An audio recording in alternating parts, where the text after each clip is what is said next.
Hello and welcome to Paint Along Studios TV. Today we will be painting Crystal Lagoon. Going to need some painter's tape today, and some paper towels, some water for cleaning our brushes. We're going to also need some styrofoam plates, and some liquid acrylics. We will need some white, deep yellow, burnt sienna, Mars black, phthalo blue, and phthalo green. We'll also be needing some brushes, a number 10 Filbert brush, a number 2 fan brush, a number 6 round brush, and a number 0 script brush. Let's start with the number 10 Filbert brush.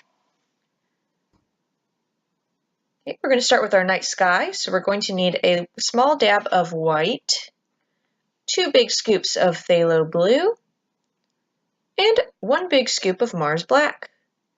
We want to mix it together to get a very dark night sky color. Alright, we want to come to the canvas and we're going to use our brush to measure right where the metal starts. That's where we want to put our horizon line. Okay, so see that right between the bristles and the metal, that's where we want to start. Go all the way across. We'll straighten up that line, so just do your best the first time. We'll straighten it up later with some painter's tape. We want to fill in everything above that line with this nice dark sky color. We're painting a night scene today, so it's going to be very dark. Notice how I'm holding the brush very close to the bristles. I'm kind of holding it on the black metal part of the brush. This gives me the most control with my brush. So completely fill in the entire area above that line.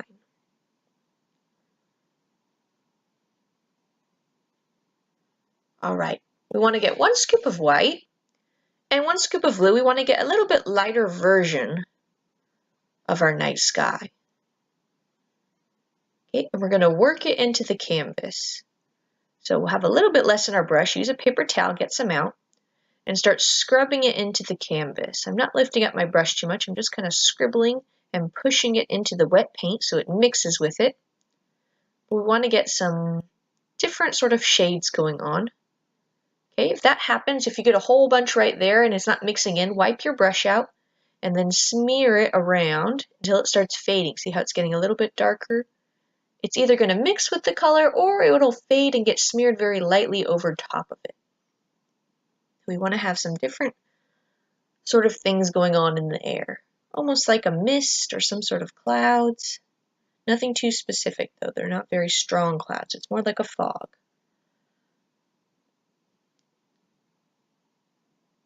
Okay, so I'm just working back and forth with that.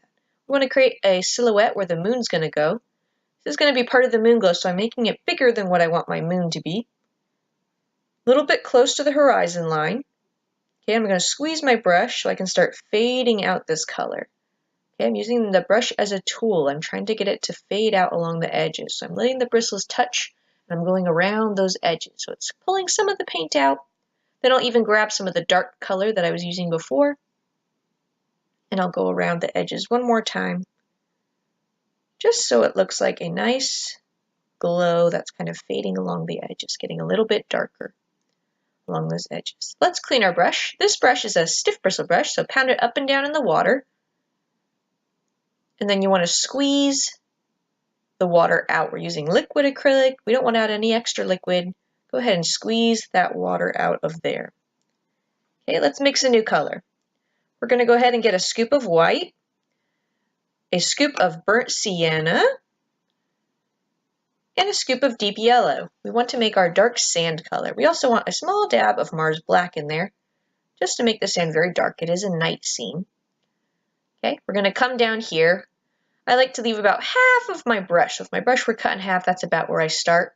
I'm starting along this right side, and then I'm going to work my way down to the bottom left corner. I want it on a slant. I'm also wiggling my brush just a little bit, and then I'm going to fill in everything below that. I want to add a little bit of white while the paint is wet. So I just grab a little bit of it and then kind of smear it into the color. Notice how I'm leaving some of the dark color right along the water's edge. The water is going to be above this area.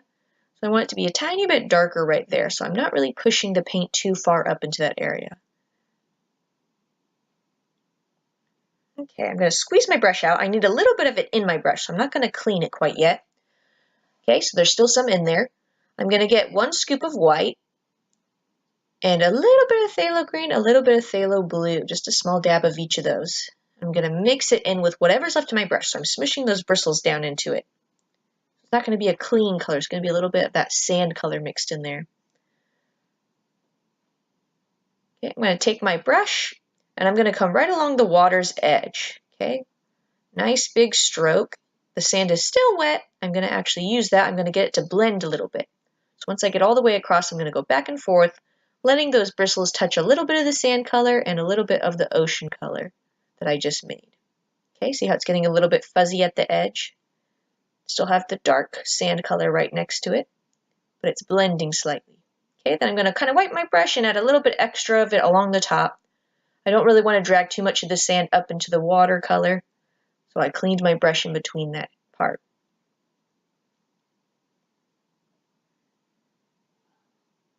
Alright, so clean that brush. Same as before, pound it up and down. Squeeze. We're going to leave it in there for now.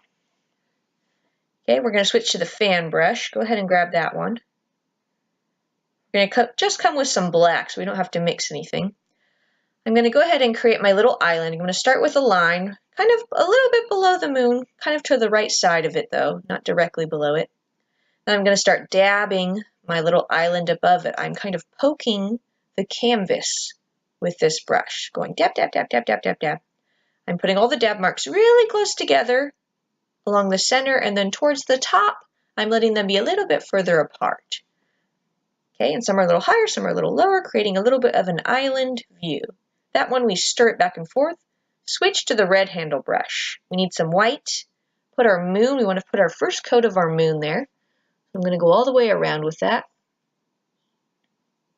Okay, kind of clean up the edges a little bit. We're going to add a second little glow around him. Okay, so I'm going to go ahead and grab some of the lighter color that I had in my sky. There still should be a little bit left.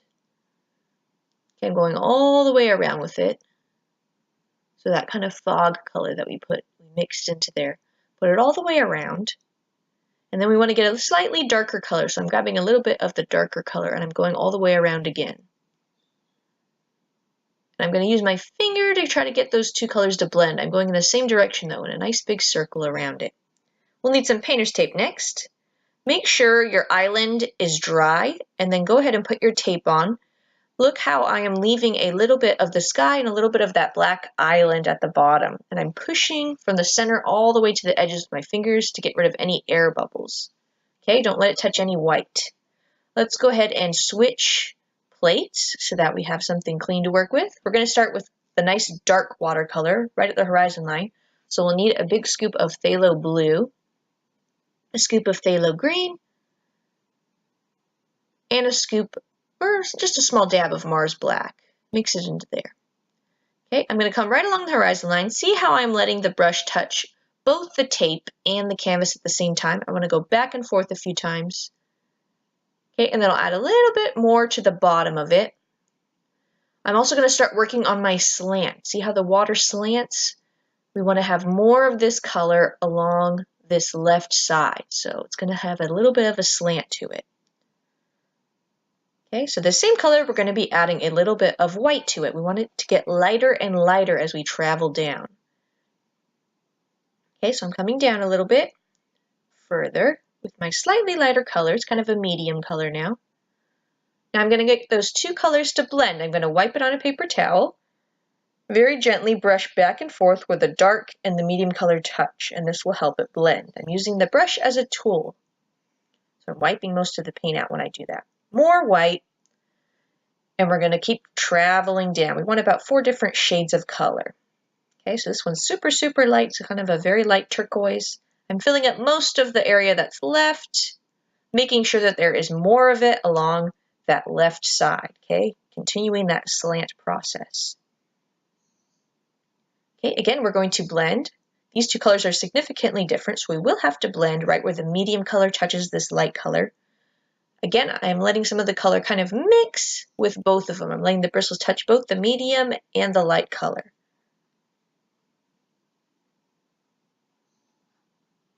Okay, I'm kind of cleaning my brush a little bit.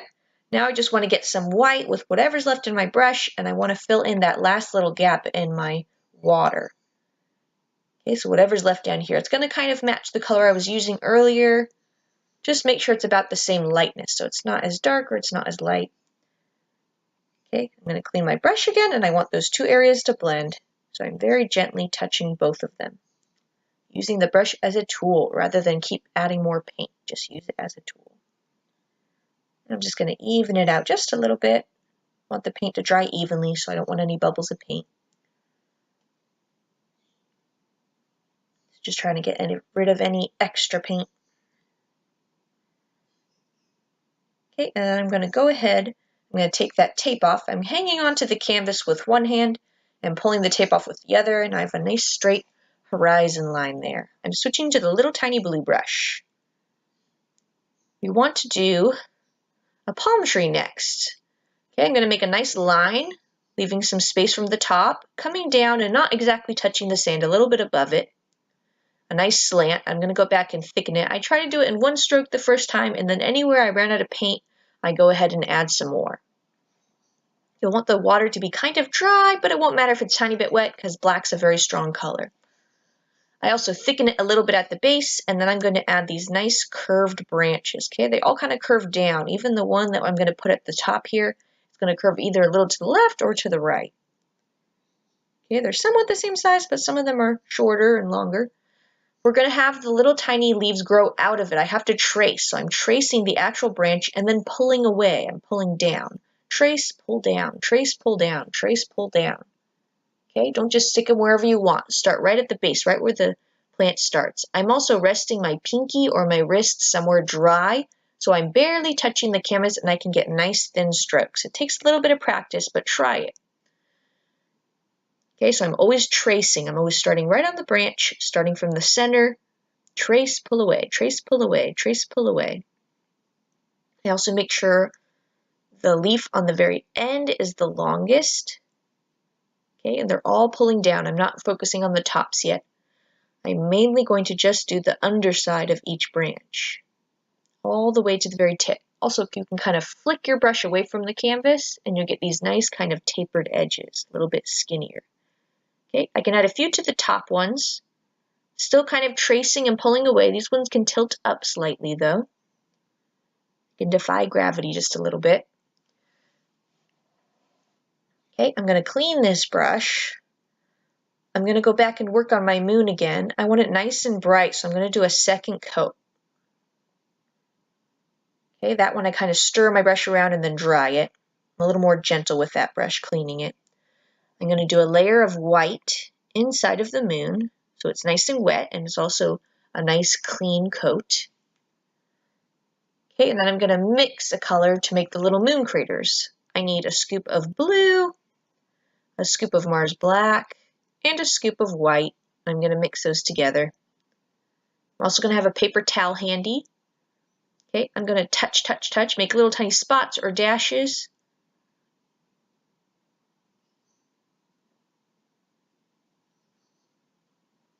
Okay, and I'm going to kind of use my finger to get it to blend slightly. Okay, so I put a few little spots and now I'm dabbing with my finger to kind of smear them, let them get a little bigger and kind of mush together. Okay, so a little dab here, a little dab there. Don't put too many spots before dabbing because it dries very, very quickly in this smaller brush. It should be okay because we put that layer of white, but you never know. The small brush has very little paint in it. Okay, go ahead and clean that brush again, stir it around, wipe the water out so the paint doesn't drip. Okay, let's go ahead and add some little tiny palm trees on the island that's far away. Right now I'm just building up the island so it gets closer to the moon, so my palm trees don't look too tall.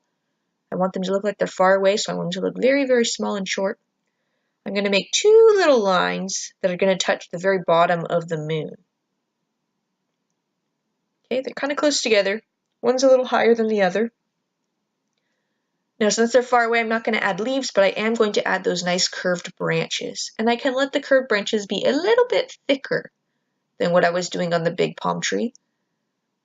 Just so it kind of looks like maybe there are leaves on it, but it's so far away we can't see the details of it. I do like to have tapered edges though, so I'm pushing my brush down just a little bit, and as I get to the end of each curve, I'm pulling it away from the canvas just a little bit so I can get a little bit pointy edge. Okay, you can also add some extra little palm trees along the rest of the island. You have a little curved line, and then add the little branches that kind of curve downward. Even the ones at the top will curve a little to the left or a little bit to the right. You decide kind of how many. I try to make them all about the same height. Maybe one's a tiny bit taller, one's a tiny bit shorter. We want them to appear very far away, so we want them about the same.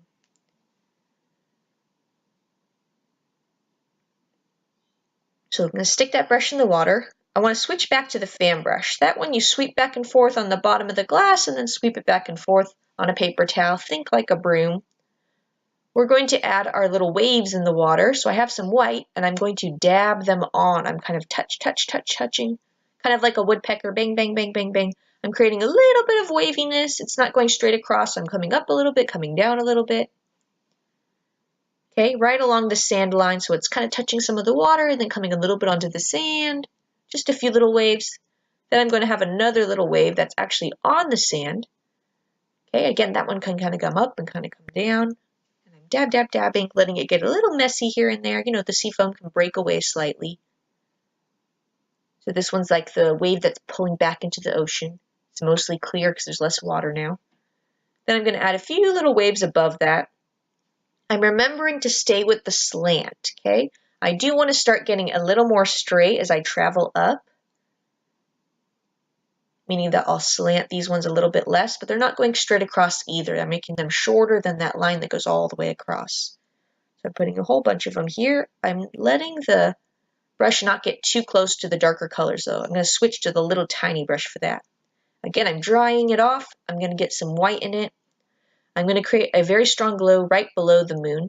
I'm going to do a few very short, thin lines, and then a few longer ones, and then some more thin ones. Kind of recreating the moon right there, okay? Very narrow, it's a little longer, and then narrow again. Then I'm going to spread them out. They're going to get a little bit longer and a tiny bit wavier, okay? Not extremely, they're still very straight. I'm barely putting any pressure on my brush so I can get a very, very thin line. I'm refilling my brush often so all the bristles stick together and work together. Okay, as I get closer to these ones down here, I can start getting a little bit more wavy, less of a straight line, and I can get a tiny bit more wavy. I can also make them a little bit longer, put a tiny bit more pressure on the brush so they get a little bit thicker as well. All the ends of each of the lines though, I'm pulling my brush away from the canvas. You can even go back and do this. If you've got a really chunky line, go back, trace it, and then pull away from the canvas to get a thin line, at least on the end. Some of them I can even rub with my finger to make them a little bit lighter, less solid looking. I usually only do that with the bigger ones though. Okay, so we want it very shiny, a very glowing crystal lagoon. Just like that. Let's take a look. Here's some of the details. Our moon is glowing, the ocean is glistening. So I hope you had fun painting this crystal lagoon with us. Join us for another one on Paint Along Studios TV.